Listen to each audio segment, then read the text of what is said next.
नमस्कार, मैं हूं अजय वत्स और आप देख रहे हैं लाख टके की बात, यानी दिन की सभी अहम खबरें। और शुरुआत बड़ी खबर के साथ। एसपी अध्यक्ष अखिलेश यादव ने लिखित में बयान जारी कर बीजेपी पर कई संगीन आरोप लगाए हैं।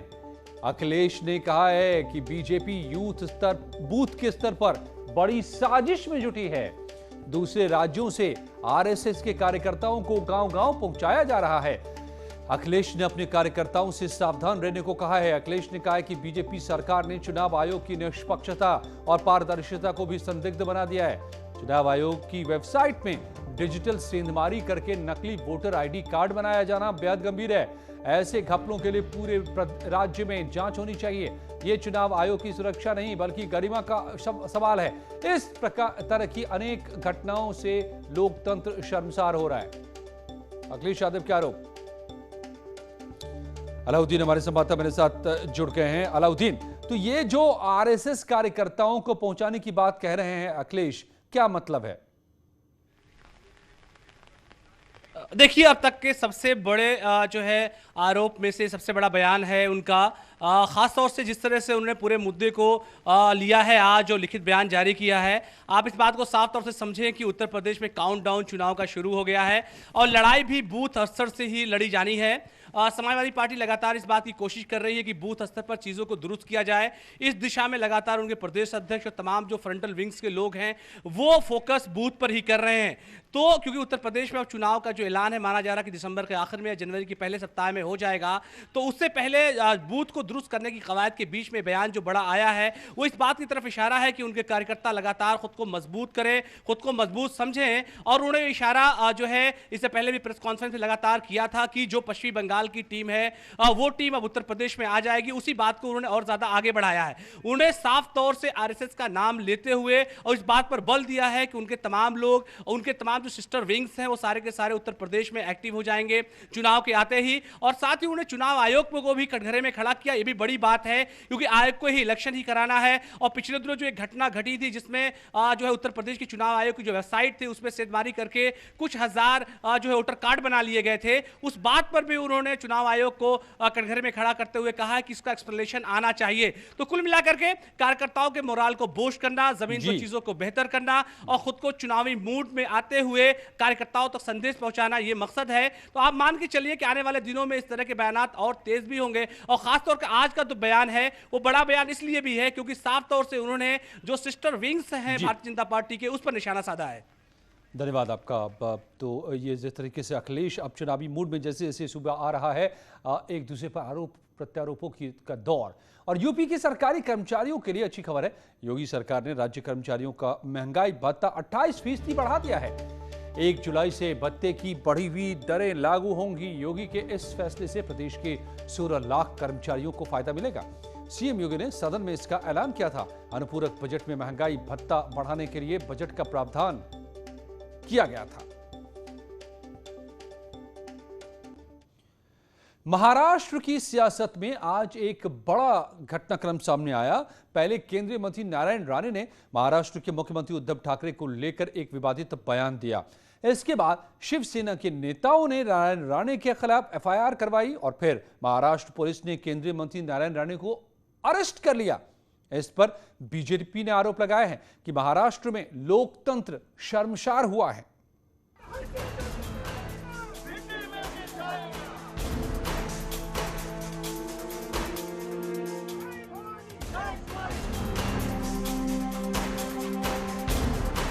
क्या ये टॉलरेंस है?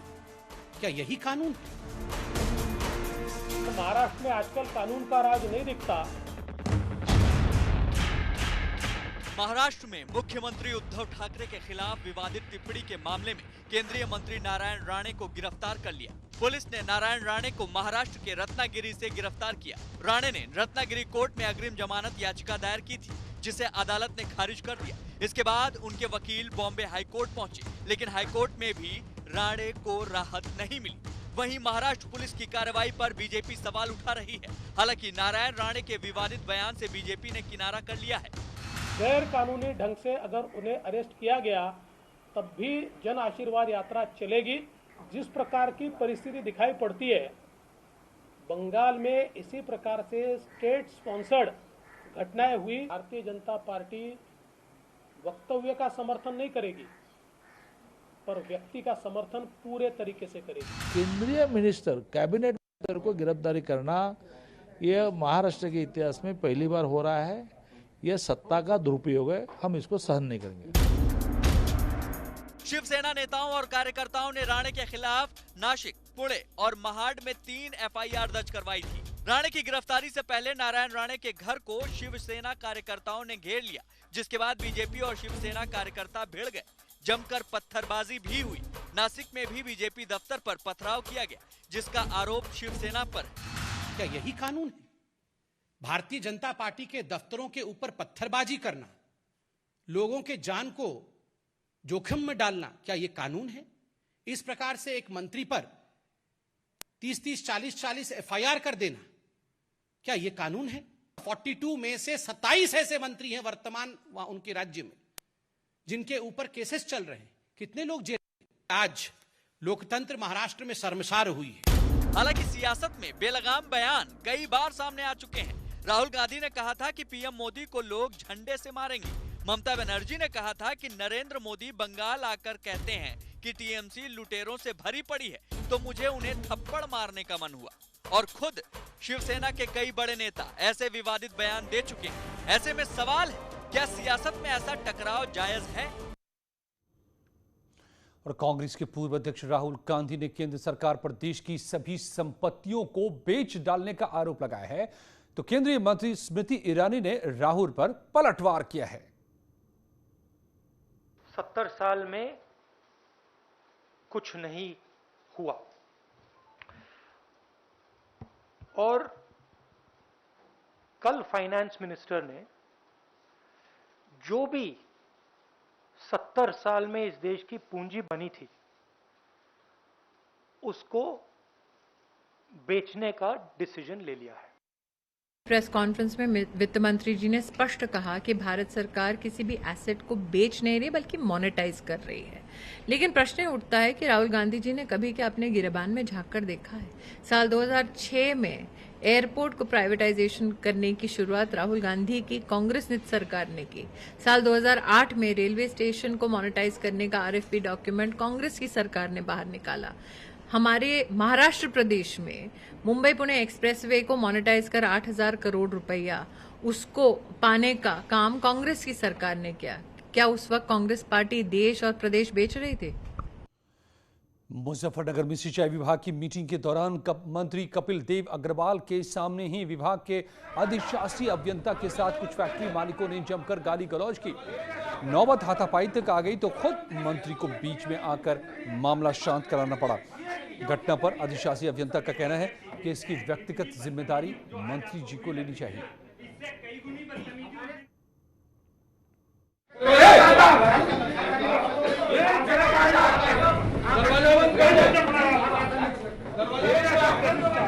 हम लोग सरकारी कर्मचारी हैं, सरकार की इच्छाओं पे काम करते हैं, सरकार की मंशा के अनुरूप कार्य करते हैं। ये तो मंत्री जी के द्वारा हमें बुलाया गया था, इसकी व्यक्तिगत जिम्मेदारी मंत्री जी की होनी चाहिए थी। और वहीं जब इस बारे में मंत्री जी से पूछा गया तो उन्होंने मुस्कुराते हुए कहा कि फैक्ट्री मालिकों का नुकसान हुआ है, इसलिए उनमें आक्रोश है और अधिकारी के साथ कोई बदसलूकी नहीं हुई है। कोई बदतमीजी लोगों को आक्रोश है, इसलिए वो अपना नाराजगी व्यक्त कर रहे थे, जो काफी सारा नुकसान हुआ। अधिकारी के साथ धक्का मुक्की हुई है? धक्का मुक्की नहीं हुई, धक्का मुक्की नहीं हुई। गालियां भी दी जा रही थी उनको। अब चाहते मत बोलो, हमारी बातें मत करो, गाली वाली दी। अफगानिस्तान से 78 लोगों को लेकर विमान आज दिल्ली पहुंचा। इस विमान के जरिए गुरु ग्रंथ साहिब की 3 प्रतियां भी दिल्ली लाई गई हैं। दिल्ली एयरपोर्ट पर केंद्रीय मंत्री हरदीप पुरी, वी मुरलीधरन और आरपी सिंह ने अधिकारियों ने इन प्रतियों को रिसीव किया। अफगानिस्तान के संकट पर आज संयुक्त राष्ट्र मानवाधिकार काउंसिल में बातचीत होनी है। इसके लिए स्पेशल सेशन का आयोजन किया गया है। इसमें अफगानिस्तान के वर्तमान और भविष्य को लेकर बात होगी। पुनीत सिंह जी का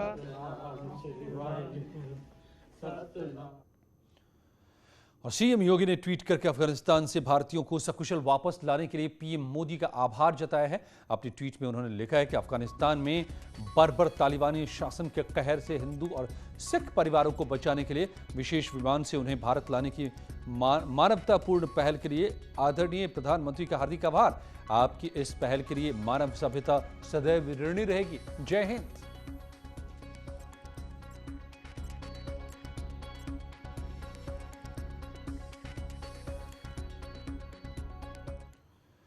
और अफगानिस्तान से लौटे उत्तराखंड वासियों का सीएम पुष्कर धामी ने देहरादून में अभिनंदन किया। अभिनंदन समारोह में सीएम धामी ने कहा कि जब से अफगानिस्तान में हालात बिगड़े तब से हम केंद्र सरकार के संपर्क में हैं। राष्ट्रीय सुरक्षा सलाहकार अजीत डोभाल ने भी इसमें बड़ी मदद की है। इसके साथ ही सीएम धामी ने कहा कि पीएम मोदी की वजह से लोगों की अफगानिस्तान से वापसी आसान हुई। अब तक 400 से ज्यादा लोग उत्तराखंड पहुंच चुके हैं। पिछले दिनों जब से ये घटना हुई तो लगातार हम लोग विदेश मंत्रालय के संपर्क में थे। लगातार अजीत डोभाल साहब, उनका भी मैं बहुत धन्यवाद करता हूँ। लगातार मैं यहाँ से फ़ोन करता था, वो किसी मीटिंग में होते थे, बहुत ज़रूरी मीटिंग में होते थे, लेकिन उसके बाद भी उनका फ़ोन आता था और उसके बाद अपडेट देते थे कि उत्तराखंड के इतने लोग आ गए हैं, अब इतने लोग चल गए हैं, काबुल से इतने लोग आ गए हैं, इतने लोग दिल्ली पहुंच गए हैं। लगातार ये संपर्क लगा रहा। और सबसे बड़ी बात है, जैसा गणेश जोशी जी ने कहा कि हम देश के प्रधानमंत्री नरेंद्र भाई मोदी जी को मैं बहुत धन्यवाद करता हूं आप लोगों की तरफ से। जापान की राजधानी टोक्यो में आज पैरा ओलंपिक गेम्स का उद्घाटन समारोह आयोजित किया गया। इस मौके पर प्रधानमंत्री नरेंद्र मोदी भारतीय खिलाड़ियों की फ्लैग परेड का एक वीडियो ट्विटर पर शेयर करते हुए उन्होंने शुभकामनाएं दी हैं। पीएम ने उम्मीद जताई कि इस बार पैरालंपिक में हिस्सा ले रहे खिलाड़ी इतिहास रचकर देश का नाम रोशन करेंगे। टोक्यो पैरालंपिक खेलों का आयोजन 24 अगस्त से 5 सितंबर 2021 तक किया जाएगा और इस बार भारत के 54 खिलाड़ी इस प्रतियोगिता में हिस्सा ले रहे हैं।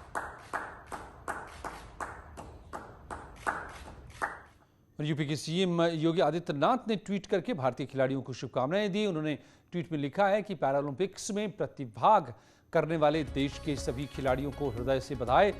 आप सभी का आत्मविश्वास समाज के लिए प्रेरणा है। प्रभु श्री राम से प्रार्थना है कि आप सभी अपना सर्वोच्च प्रदर्शन कर विश्व पटल पर मां भारती को गौरवान्वित करें।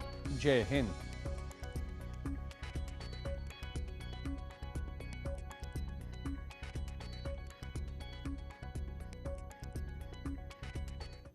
लौटते हैं कुछ ही पलों में दिन की और अहम खबरों के साथ।